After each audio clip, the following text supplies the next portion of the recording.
Assalamualaikum warahmatullahi wabarakatuh.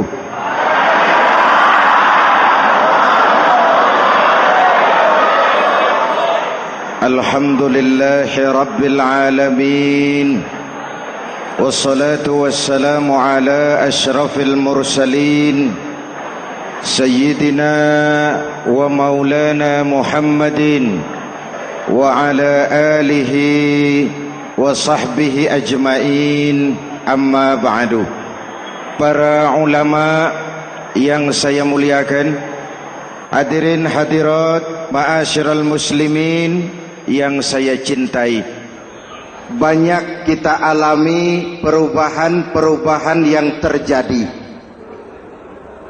baik perubahan yang menyangkut sosial budaya, lebih-lebih yang menyangkut sosial politik. Yang tidak banyak mengalami perubahan adalah sosial ekonomi. Bahkan angka kemiskinan kita naik menjadi 3/5 dari total penduduk kita hidup di bawah garis kemiskinan, dan 20% diantaranya miskin mutlak.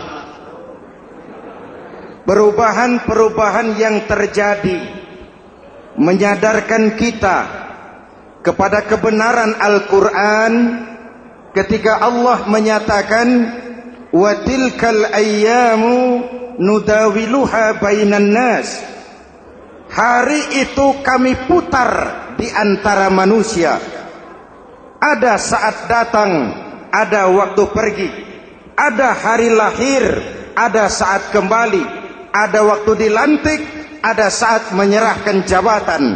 Hari kami putar di antara manusia dan hidup cuma sekadar menunggu giliran. Soalnya kemudian di tengah perubahan-perubahan yang terjadi begitu cepat, what must we do now?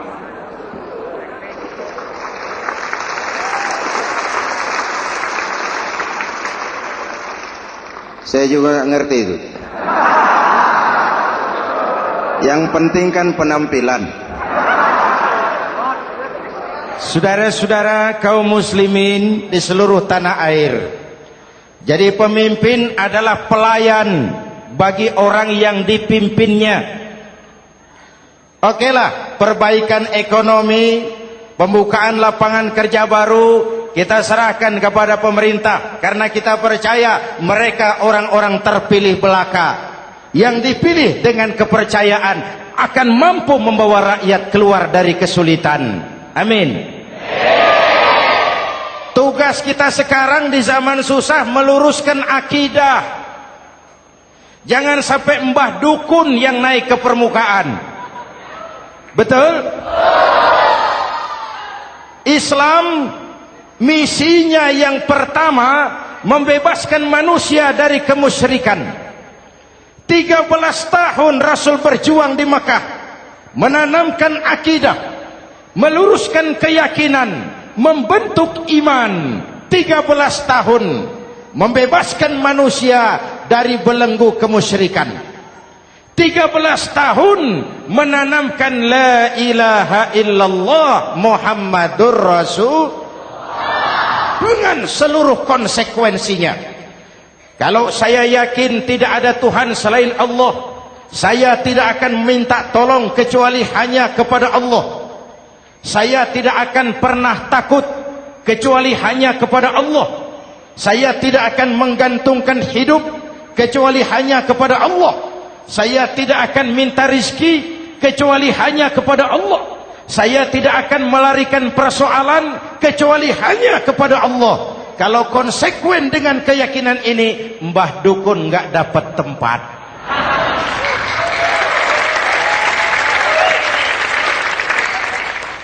Akur? Ayo lihat secara sederhana. Saya sandaran di tiang, tiangnya ambruk, sayanya jatuh. Saya sandaran di tembok, temboknya runtuh, saya juga runtuh. Saya sandaran kepada orang kaya, dia jatuh miskin, saya bangkrut. Saya sandaran kepada jenderal, dia pensiun, saya selesai. Tapi kalau saya sandaran hanya kepada Allah, Allah tidak akan pernah miskin, Allah tidak akan pernah lumpuh, Allah tidak akan pernah terpuruk, dan Allah tidak akan pernah berkurang kekuasaannya.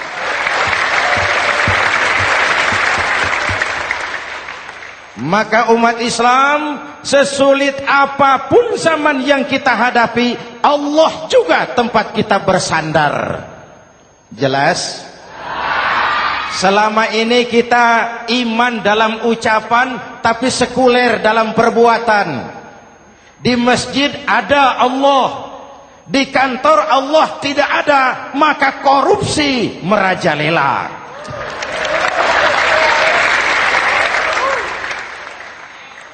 Di masjid ada Allah, di pasar Allah tidak ada, maka timbangan tetap curang. Kita iman dalam ucapan, tapi sekuler dalam perbuatan. Oleh karena itu, sesulit apapun zaman yang kita hadapi, iman jugalah pegangan kita. Allah juga tempat kita bersandar. Boleh zaman berubah, akidah jangan sampai goyah. Karena iman kita hidup, untuk iman kita berjuang, dan dalam iman kita ingin kembali menghadap Allah Subhanahu. Selama ini manusia Indonesia kita lebih banyak diisi otaknya, hati sering kosong, agama dangkal, akidah rapuh, moral rendah. Memang kemudian muncul banyak orang-orang pintar, cuma sayang tidak benar. Indonesia kita bangkrut, Indonesia kita terpuruk, Indonesia kita sakit parah kalau diurus orang yang cuma pintar tapi tidak benar. Kita perlu orang-orang pintar, tapi kita lebih perlu orang benar. Jelas?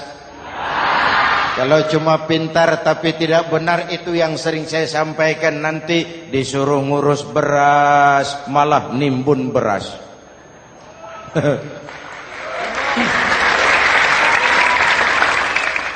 Disuruh ngurus laut malah jadi bajak laut. Disuruh ngurus hutan rame-rame jadi orang hutan. Jutaan hektar hutan Indonesia kita ini merupakan kekayaan sumber daya alam kita yang harus digunakan bagi sebesar-besar kemaslahatan rakyat. Yang disuruh ngurus hukum malah bikin hukum seperti pisau, tajam ke bawah, tumpul ke atas. Jangan heran lalu di masyarakat muncul street justice, pengadilan jalanan, sebagai refleksi dari ketidakpuasan melihat sikap hukum yang sangat berpihak. Kalau yang kecil salah, hukum cepat-cepat ditegakkan.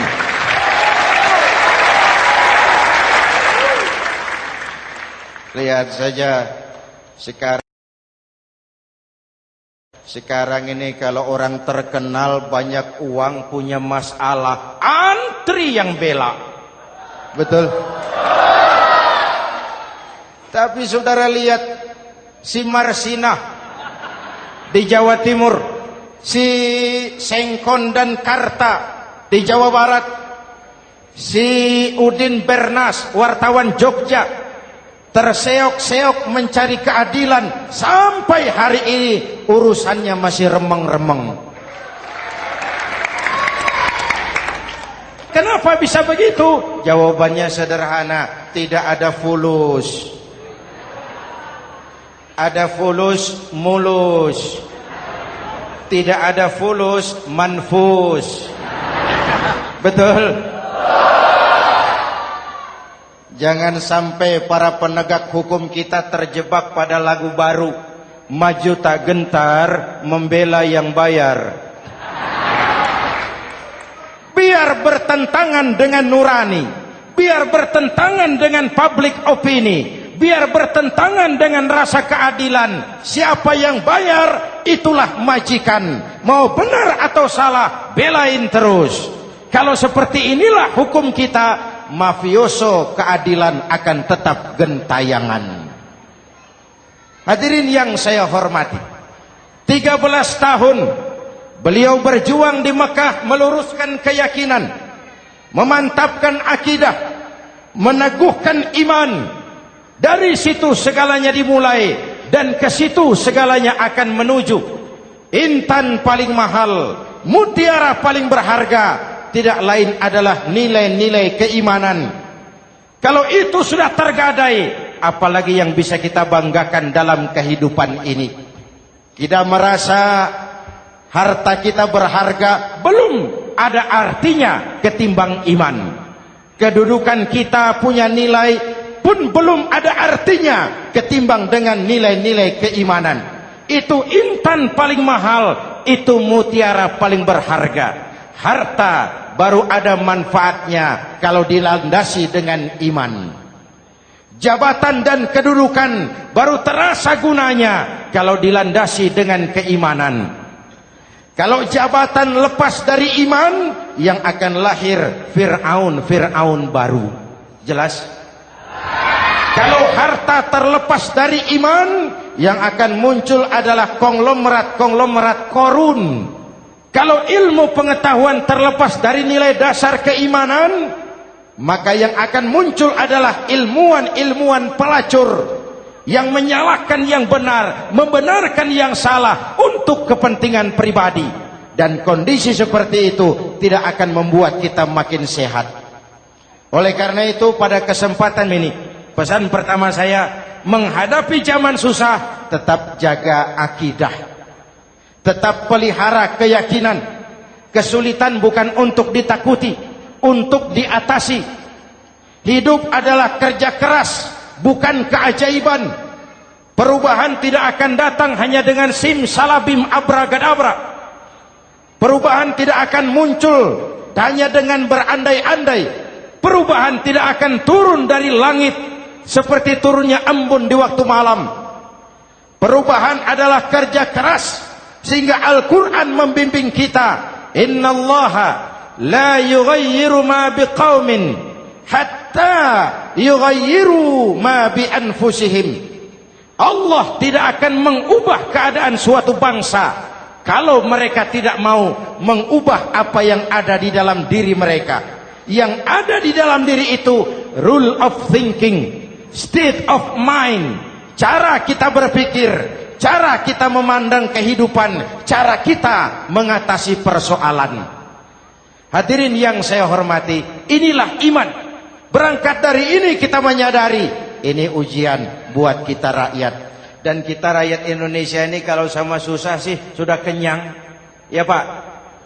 Ya Pak? Kita ini sebagai bangsa mengalami apa yang disebut oleh Bung Karno up and down. Naik, turun, timbul, tenggelam, pasang, surut.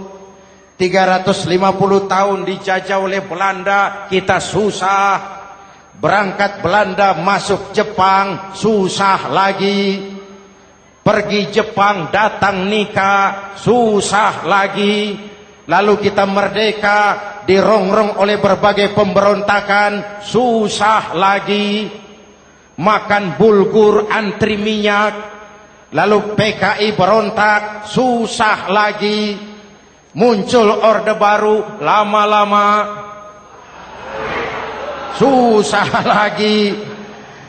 Orde baru selesai, naik reformasi, mulai repot nasi, susah lagi.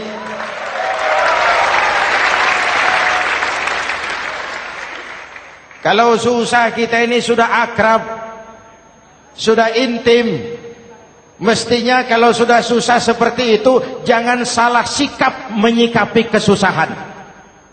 Jangan sampai kita potong kompas ambil jalan pintas, terjebak menghalalkan segala cara, itu tidak akan menguntungkan, itu tidak akan menyelesaikan. Kalaupun selesai nampaknya penyelesaian sesaat, dan penyelesaian sesaat bukan penyelesaian yang sebenarnya. Karena itu tetaplah dalam koridor keimanan. Boleh zaman berubah, akidah jangan sampai goyah. Silahkan masa berganti, tapi keyakinan jangan mati. Sekali la ilaha illallah, sampai tetes darah paling penghabisan, tetap la ilaha illallah. Sanggup? 3 orang. Sanggup? 21. Sanggup? Kalau sanggup kita harus konsekuen.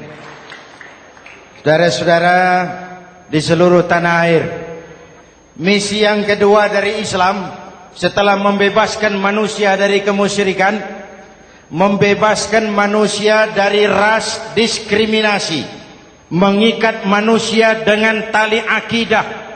Sebelum Islam datang, manusia dibedakan oleh warna kulit, manusia dibedakan oleh faktor keturunan, manusia dibedakan oleh faktor harta dan benda. Adalah Rasul yang mengajarkan, innallaha la yanzuru ila suwarikum wala ila amwalikum walakin yanzuru ila qulubikum wa a'malikum. Allah tidak melihat potonganmu, Allah tidak melihat hartamu.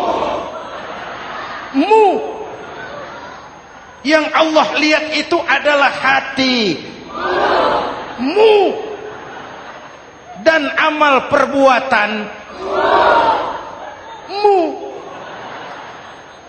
Jauh sebelum Amerika teriak-teriak membanggakan apa yang mereka sebut sebagai Declaration of Independence, Nabi sudah mengajarkan kepada kita semua, annas kulluhum li Adam wa Adam min turab, la fadla li arabiyyin ala ujamiyyin illa bittaqwa.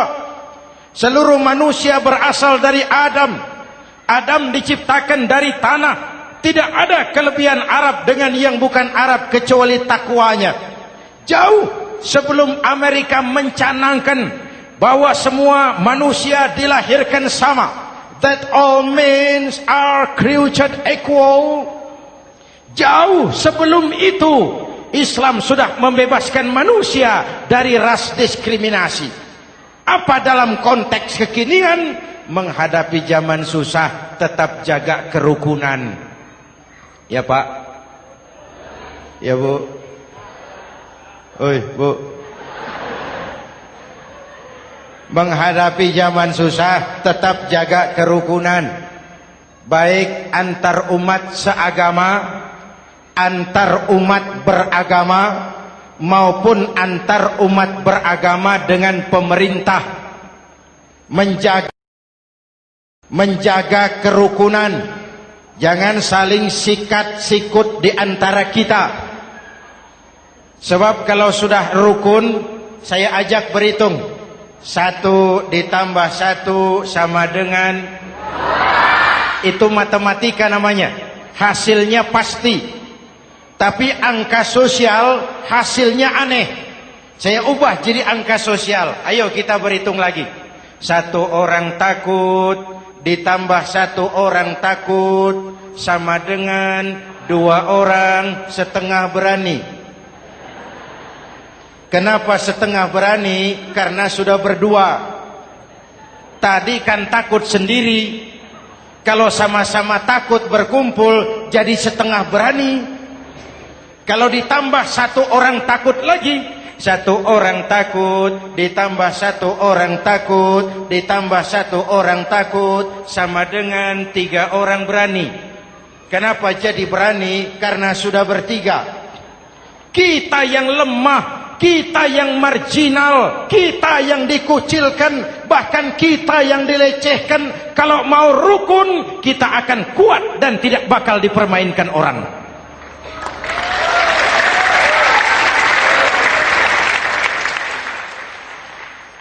Tapi kalau rukunnya yang satu mau menikam yang lain, saya ajak berhitung lagi. Yuk berhitung yuk. 1 ekor ayam ditambah 1 ekor musang sama dengan 1 ekor musang.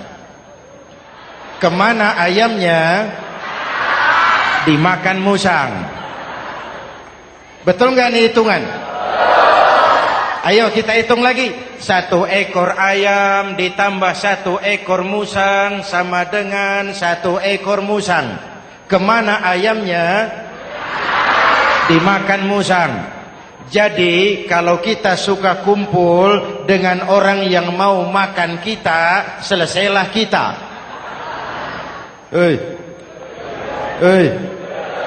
Maka kalau merasa kita ini ayam, yuk kumpul sama-sama ayam, pulang ke kandang ayam.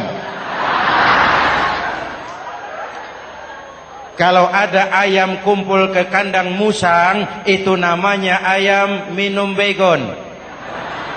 Jelas? Menjaga kerukunan. Pertama, antar umat seagama, sesama muslim harus saling menjaga, harus saling memelihara.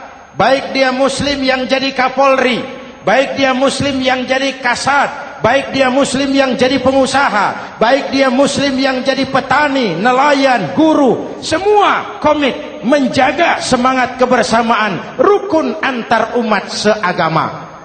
Jelas? Jelas? Hadirin yang saya hormati, atas dasar itu saya ingatkan kembali, kita semua ingin persoalan terorisme dilepaskan kaitannya dari agama manapun. Tidak ada kaitannya terorisme dengan Islam, dengan Kristen, dengan Hindu, dengan Buddha. Tidak ada kaitannya terorisme dengan pondok pesantren.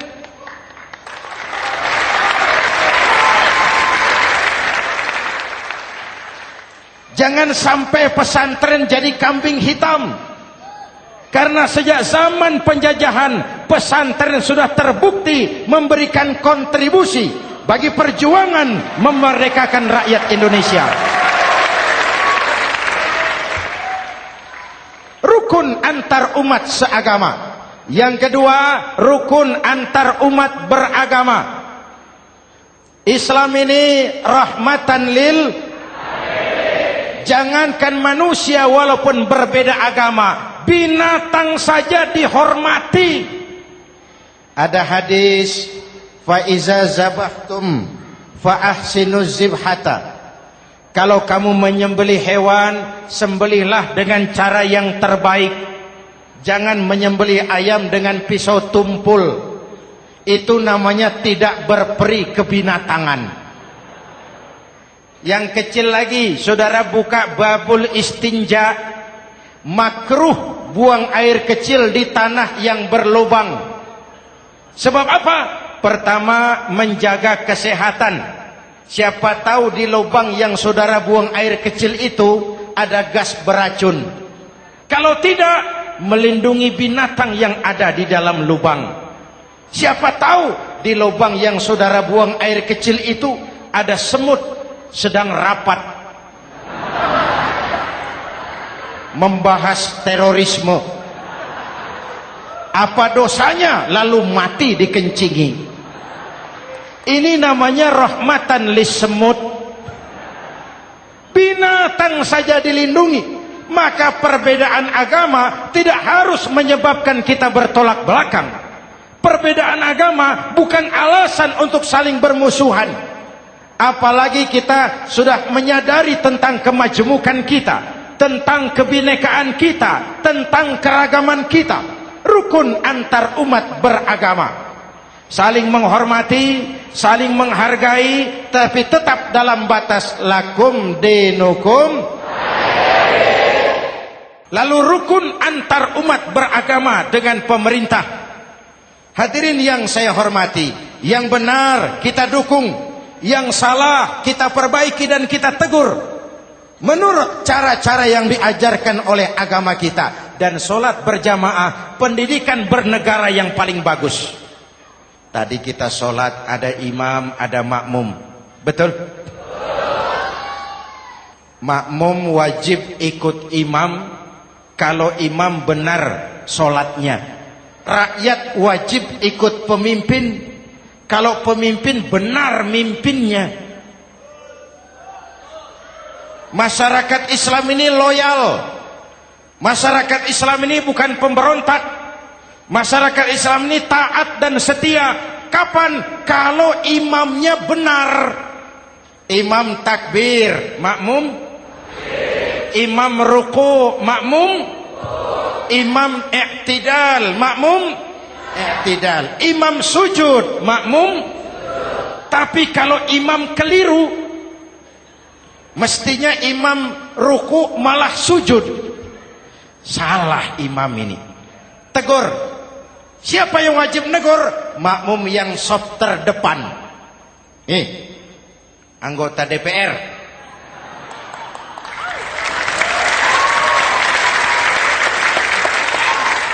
Ini wakil-wakil makmum ini, saf di depan ini. Kalau imam keliru mereka paling tahu. Ngomong. Tegur. Bagaimana negurnya? Ada aturan main. Mestinya ruku, imam sujud. Salah ini imam. Subhanallah. Kan begitu negurnya. Betul? Tidak boleh juga imam keliru, makmum emosi. Main pegang. Weh, makmum salah. Hoi, hoi. Kacau sholat. Betul? Anggota dewan ini, saf di depan. Itu kalau imam keliru. Satu saat imam buang angin. Namanya manusia bisa buang angin toh. Apa makmum lalu berkata, demi kesetiaan saya kepada imam, imam buang angin, saya lebih keras lagi. Itu namanya fanatisme buta, loyalitas yang goblok. Imam buang angin, minggir. Iyyaka na'budu wa iyyaka nasta'in. Sampai situ imam buang angin, minggir imam. Lalu saf yang di depan maju. Tidak usah bikin solat baru, teruskan pekerjaan imam. Ihdinas siratal mustaqim. Teruskan. Kenapa? Kalau bikin solat baru lagi, nanti buang angin lagi. Bikin lagi solat. Kapan selesainya solat? Kapan selesainya membangun negara ini? Yang penting imam tahu diri, buang angin, minggir.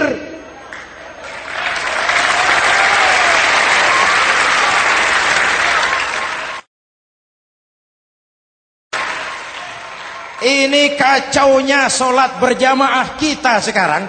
Kacaunya negeri kita sekarang. Banyak imam sudah buang angin, gengsi. Dia aja merasa nggak punya salah. Dikasih tahu sama makmum, imam tadi buang angin ya, malah jawab sedikit. Apa kalau sedikit lalu tidak batal sholat itu? Mekanisme kehidupan sosial yang diatur lewat tuntunan sholat berjamaah. Sehingga Nabi berpesan, kun imaman muta'an au ma'muman muti'an fala takun thalisan jazu'a. Kalau jadi pemimpin, jadilah pemimpin yang ditaati. Kalau jadi makmum, jadilah makmum yang mentaati. Jangan jadi golongan ketiga pemecah belah. Di depan tidak jalan, di belakang takut, ditaruh yang di tengah, di depan didorong, yang belakang ditendang. Ini namanya biang kerok. Saudara-saudara, dari uraian singkat ini saya ambil beberapa catatan pokok. Pertama, kalau ada intan paling mahal, kalau ada mutiara paling berharga dalam hidup kita, itu tidak lain adalah karena keyakinan. Hidup jadi indah, hidup jadi berharga, hidup jadi berarti kalau didasari atas sebuah keyakinan. Dan keyakinan itu tidak lain adalah nilai iman kita, akidah kita kepada Allah Subhanahu wa ta'ala. Yang kedua, tetap menjaga kerukunan. Sesulit apapun zaman yang kita hadapi, kita tetap harus menjaga semangat kebersamaan. Kita harus tetap menjadi lem perekat yang menjaga keutuhan, baik sebagai bangsa maupun sebagai umat. Perbedaan adalah wajar, harus dihormati sebagai ciri kehidupan berdemokrasi. Tapi jangan perbedaan menjadi sebab kita bermusuhan, dan jangan perbedaan menyebabkan kita saling berpecah belah. Hormati perbedaan, jangan perbedaan dipandang sebagai permusuhan. Dengan akidah yang kuat dan kebersamaan yang kokoh, ayo kita hadapi kesulitan, kita atasi kesulitan, dan dengan kerja keras untuk menyongsong hari esok yang lebih pasti. Mari kita Fatihah, semoga Allah memelihara kita bangsa Indonesia. Ala hadhihi niyah wa ila hadratin Nabi. Al-Fatihah.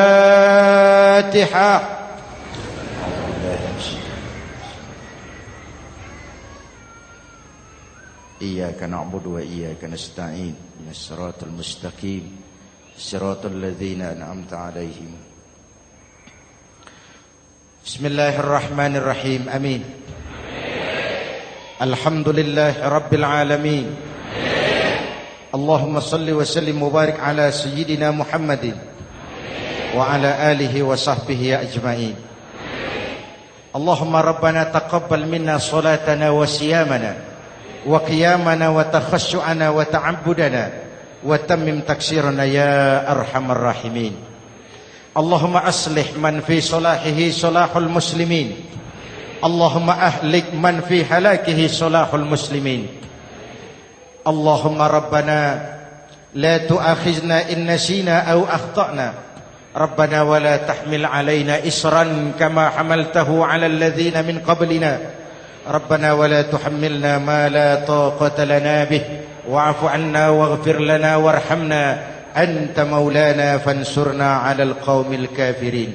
اللهم اجعلنا من السعداء المقبولين ولا تجعلنا من الأشقياء المردودين. أفضل ما قلته أنا والنبيون من قبلي لا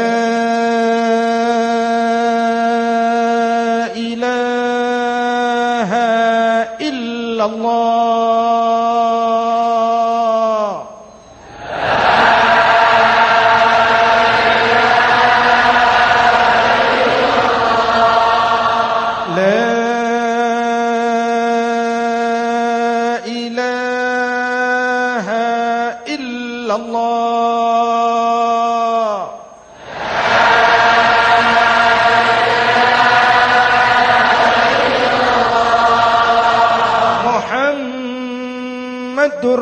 Rasulullah